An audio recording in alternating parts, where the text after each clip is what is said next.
궁금한 성형 정보는 묘한 지식인에게 물어봐.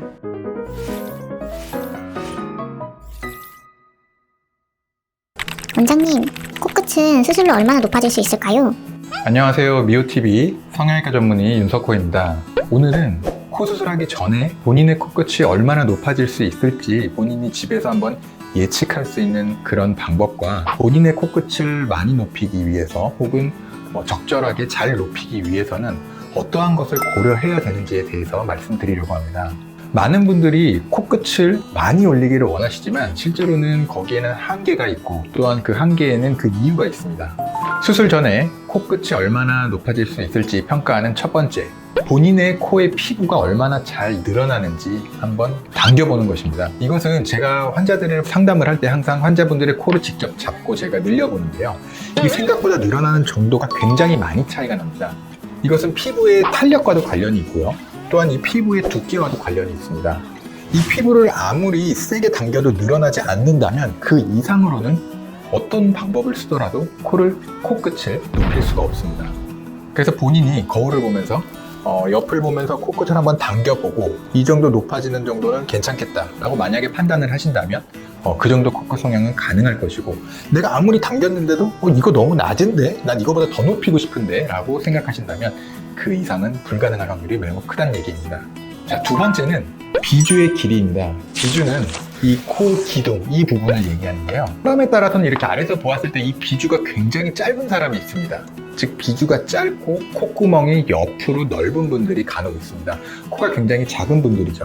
이런 분들은 코끝을 높이는 데도 한계가 있을 수 있습니다. 방금 전에 얘기한 피부가 늘어나는 정도를 얘기했는데요.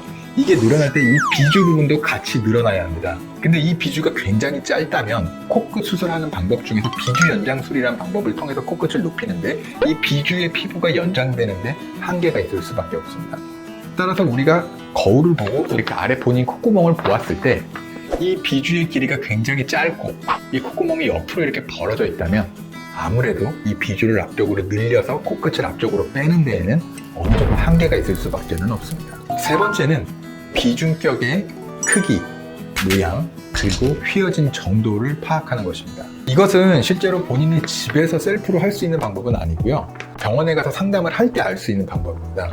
병원을 가서 CT를 찍어 보았을 때 본인의 비중격 연골의 크기와 모양, 휘어진 정도를 파악해 볼 수 있습니다. 비중격 연골은 우리 코의 한가운데에 이렇게 위치하고 있는데요. 쉽게 얘기하면 우리가 콧구멍 안에 손을 집어넣었을 때 이 가운데 부분에 뭔가 딱딱하게 만져지는 것이 있습니다. 그게 보통은 코 안에 있는 뼈라고 생각하기 쉬운데요. 그것은 뼈가 아니고 코 안에 있는 비중격 연골의 시작 부위입니다. 근데 이 비중격 연골은 코 안에 이렇게 한가운데 이렇게 서 있어야 되는데요. 물론 한가운데 완전 똑바로 있는 사람은 100명 중에 한두 명밖에 없습니다. 대부분은 조금씩 이런 식으로 휘어 있겠죠.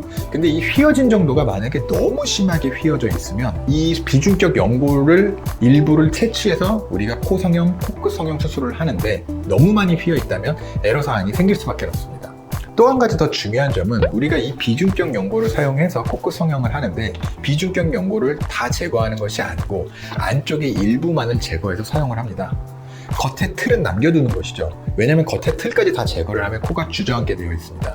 따라서 안쪽의 일부의 비중격 연골을 떼서 수술을 하게 되는데 이 안쪽 부분에 뼈 부분이 많은 사람과 연골 부분이 많은 사람이 있습니다. 비중격 전체에서 뼈가 차지하는 부위가 많은 분은 어쩔 수 없이 연골의 부위가 작기 때문에 연골의 양을 조금밖에 채취할 수가 없고, 뼈의 포션에 비해서 연골의 부분이 많은 경우에는 풍부한 연골의 양을 채취할 수 있습니다. 따라서 비중격 연골이 많이 휘어있지 않고 연골의 포션이 뼈의 포션보다 상대적으로 많은 경우에는 우리가 비중격을 많이 활용할 수 있기 때문에 코끝 성형하는 데 더욱더 유리할 수 있다는 얘기입니다. 그래서 우리가 CT를 찍어보고 비중격 연골의 크기 그리고 휘어진 정도, 이것을 파악해 보았을 때 비중격 연골을 가지고 얼마나 코끝을 높일 수 있을지를 가늠해 볼 수 있습니다. 마지막으로는 코끝을 세우는 연골의 종류를 선택하는 것입니다. 코끝을 높이는 데 사용할 수 있는 연골은 크게 세 가지로 나눠볼 수 있습니다.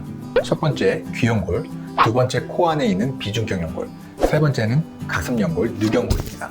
가슴 연골은 본인 가슴 연골을 사용할 수도 있고 기증 가슴 연골을 사용할 수도 있습니다.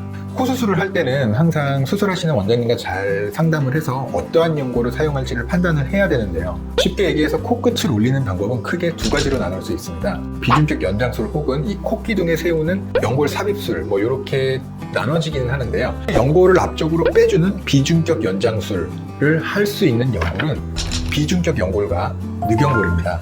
귀연골로도 물론 할 수는 있는데요. 귀연골은 우리가 귀를 만져보거나 보면 알 수 있듯이 휘어있고 이 세 가지 연골 중에서 가장 두께가 얇습니다.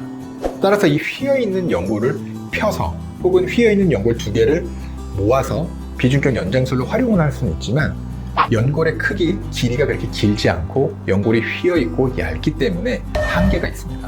따라서 우리가 이 비중격 연장술을 할 때는 보통 비중격 연골 혹은 늑연골을 사용하게 되어 있습니다.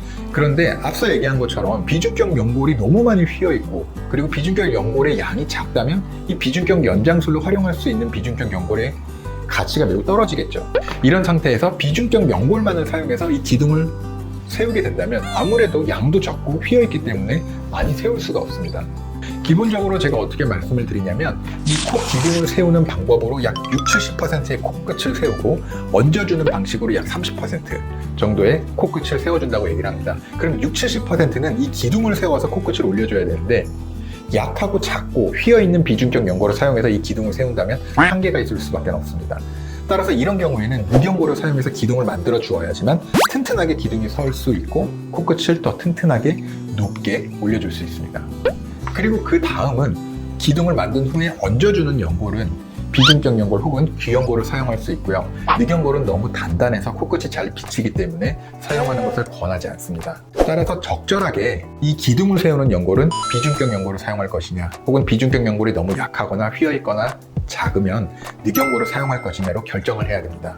그리고 코끝에 얹는 연골은 귀연골 혹은 비중격 연골을 사용해 주면 됩니다. 정리해서 말씀을 드리면 우리가 코 성형을 할 때 무조건 나는 이 연골만을 사용해서 수술하겠다라고 고집해서 수술을 하게 되면 실패할 확률이 큽니다. 수술하실 원장님과 잘 상담을 하고 CT 등을 찍어서 본인의 코 안의 구조물을 잘 판단한 후에 내가 얼마나 연골이 튼튼하고 얼마나 휘어 있는지를 생각을 해서 이 재료의 조합을 잘 결정해서 수술을 하셔야 합니다. 오늘은 코 수술하기 전에 본인의 코끝을 얼마나 높일 수 있을지 어떠한 재료의 연골을 사용해야지만 적절하게 잘 유지될 수 있는 코끝을 만들 수 있는지에 대해서 알아보았습니다. 감사합니다. CT 촬영 후 연골의 상태를 확인해 그에 맞는 연골을 사용하면 코끝을 올리는 데 보다 나은 효과를 얻을 수 있다.